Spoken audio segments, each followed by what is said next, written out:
So this is the 2014 Cadillac ELR.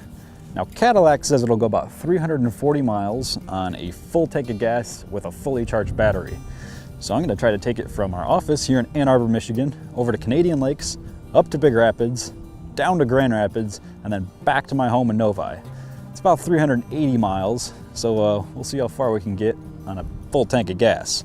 First though, I think it's going to require some disassembly to get my bicycle in the back of this thing. See how this goes.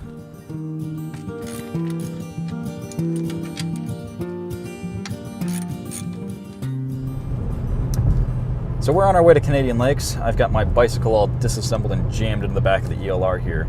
Now, why go through all of the extra effort of finagling it inside the car instead of just slapping it on a roof rack or on a trunk rack? Well, the problem with those systems is that they create a lot of drag. The Cadillac engineers and designers have gone through a lot of trouble to make the ELR as aerodynamic as possible.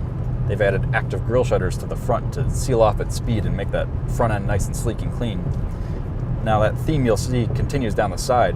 There's no extra lines or anything, it's just very clean, and they've even tucked away the door handles. Looking at that profile view of the car, you can kind of tell that it doesn't really fit the mold with the rest of the Cadillac lineup. That's because this actually shares platforms with the Volt. What does that mean? Well, that means you get two electric motors, a gasoline engine, a big battery pack, and a 9.3 gallon fuel tank. See, the only thing that ever actually powers the wheels of the car are the electric motors. Those electric motors get their energy from one of two places, either the 435-pound battery pack that's located right in the wheelbase of the car, or the 1.4-liter 16-valve inline four-cylinder gasoline engine. And for freeway cruising, that little engine will hum along with occupants being none the wiser.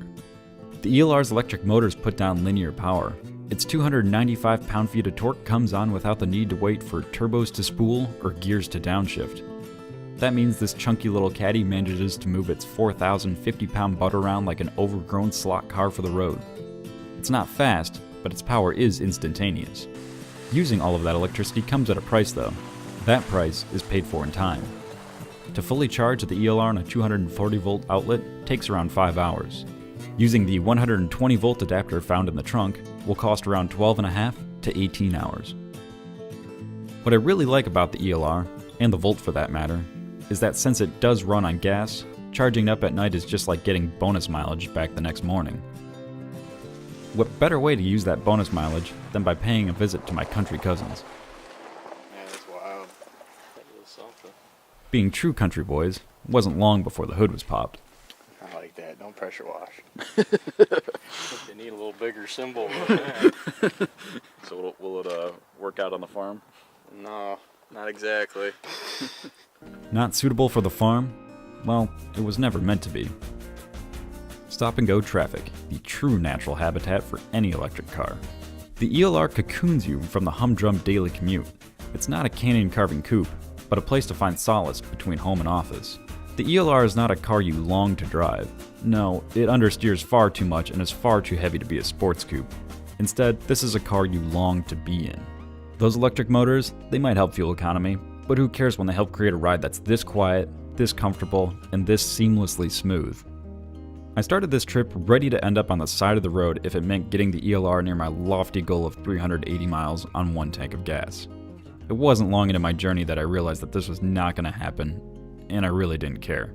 This car isn't about hypermileaging, it's about taking the benefits of electric drivetrains and blending them with a modern, luxury coupe. That said, I really should have just saved the time and thrown my bike on a roof rack.